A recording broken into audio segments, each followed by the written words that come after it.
Welcome to 5 Minutes of Sustainability. We're part of an Irish School Sustainability Network and we're here to answer the question, what can we do about climate change and biodiversity loss?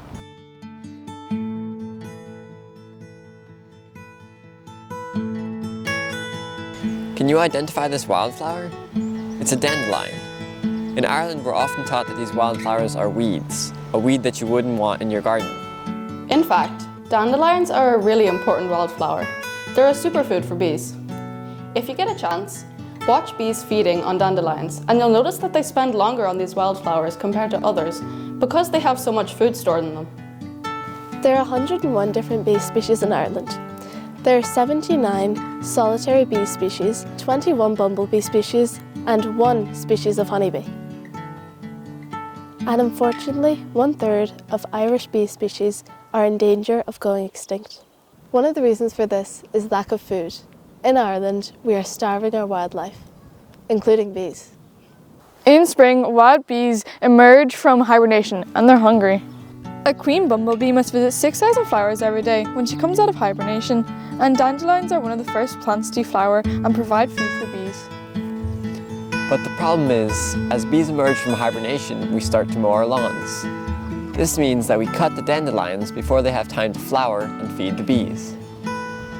The bees aren't the only ones left hungry. Other insects like butterflies, pollen beetles and moths also miss out on food. And dandelion seeds are a favourite food for bullfinches, goldfinches and other small birds. The young leaves off dandelions are even good for us to eat. They're full of antioxidants. If you look at your lawn in your garden or a grassy area in your neighbourhood, you might find other species of wildflower too. You can use an app on your phone to identify these. For example, the Seek app is really good.